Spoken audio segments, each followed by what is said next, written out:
St. Valentine's Day is an annual festival to celebrate romantic love, friendships, and admiration. Every year on the 14th of February, people celebrate this day by sending messages of love and affection to partners, family, and friends. What about those of us who are single and feel extra lonely during this special time? And then there are some of us with partners who feel like every day should be Valentine's Day. To help us understand the special day better and to give singletons the support they need, we're joined by intimacy coach Marilu Kaba. Marilu, welcome back to the show. Thank you, Palisa. It's so nice to be here again. Girlfriend, I can see that your lipstick even matches the theme, honey. We're talking love.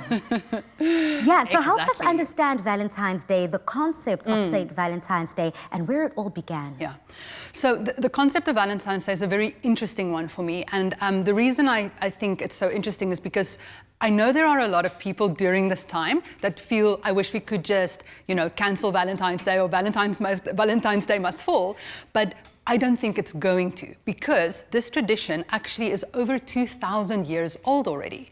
So the history of Valentine's Day has become a bit murky over the thousands of years, but the most popular story is that in the Middle Ages, in Rome, there was a guy called Augustus Valentine, and he was kind of a crusader that wanted to, there were a lot of Christians jailed during that time by the Roman Empire, and he went in and he rescued people from jails. He helped them escape, basically. Wow.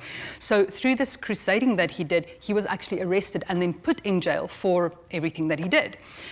But he then fell in love with the jailer's daughter and was able to pass messages to her through the jail, and he always signed it "from your Valentine." And so even today we still sign our Valentine's Day cards like "from your Valentine" or asking "be my Valentine," in recognition of his jailed love that he had thousands of years ago.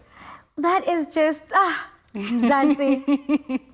If you are a romantic like me and love like me, stories like this are just so moving. And for me, it truly does echo the sentiment that Valentine's Day holds. Being able to communicate that love on a daily basis, or if it's just one time a year, it's just all about sharing that love. So this went from the tradition of writing love letters, and now it is celebrated throughout the world. So how then have we seen us all adopting this culturally and within society, to the point where it's now chocolates, roses, and. So obviously there is a very big commercial aspect to this that I'll get to later. So what we've seen in the modern world, so I would say from about the 1700s, 1800s, the exchange of cards or love letters, first handwritten cards, and then with the advent of the printing press, more printed cards started being exchanged.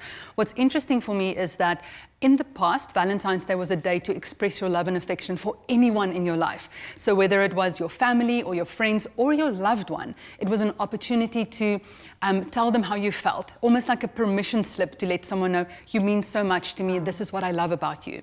But what we've seen is then with, as I said, with the advent of the printing press and Hallmark cards becoming very popular, so this is really now in the 1900s where this started becoming popular, it was more geared towards couples and an exchange of romantic love wishes rather than an expression of admiration for friends, family, and lovers. Got you. Interesting. So then now we're talking friends, family, lovers, but now with an added emphasis on lovers, what happens to the singletons? Yeah, so the people who want Valentine's Day to fall are definitely the singletons. So what happens is if you are single, it's already something that could feel like a pain point to you. Now being surrounded by a world that is celebrating love and all of your friends showing on social media what they've gotten for Valentine's Day or so excited about things with their partners, it amplifies the loneliness. One other thing that we have to be aware of is in 2021, in our collective history, this will be the first Valentine's Day in lockdown or in COVID times. And we know that looking back over the past year, the people who've had it the worst during lockdown, I think, were the single people in terms of isolation, loneliness. Maybe they used to have a community that they could go to in terms of work, the office, family. And with lockdown, these human connections have become less and less just because we aren't able to move that much. And so Valentine's Day is again an amplification of the loneliness that a lot of people are experiencing already during COVID. So my heart really goes out to all the singletons out there and just to be aware of this. So what I almost want to invite for Mzansi is to really reach out to people in your life that you know are single at the moment. So let Valentine's Day be an excuse for you to send a WhatsApp, even if it's a WhatsApp or a card or something, to someone in your life that you know is single, and just say what you appreciate about this person.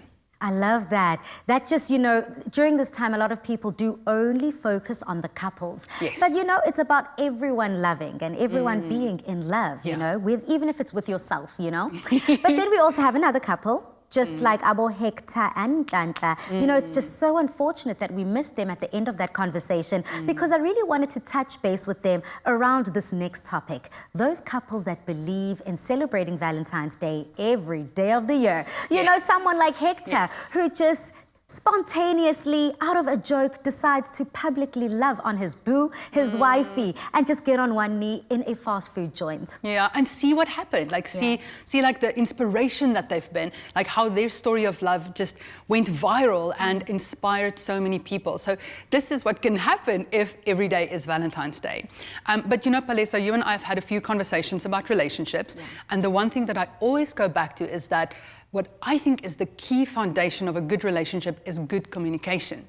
So why this is important in terms of Valentine's Day is not every person in a couple might believe that every day is Valentine's Day. So you might be one person in a couple that puts a lot of emphasis or has a lot of value around the 14th of February being Valentine's Day. Yeah. Now imagine you're with a partner who doesn't believe in Valentine's Day. There is opportunity for miscommunication and in the end disappointment. So my suggestion for couples would be, now we're a week ahead of Valentine's Day, now is the perfect time to just check in with your partner and hear, hey boo, how do you feel about Valentine's Day? Is it important to you? Do you have expectations around it? Just so that you make sure that you don't miss each other in this special day. Yeah, absolutely. I think that's so crucial to remember. Communication is key. And a lot of people might think, no, that just takes the romance out of it. But it's important so that we can mitigate disappointment at all costs. Yeah.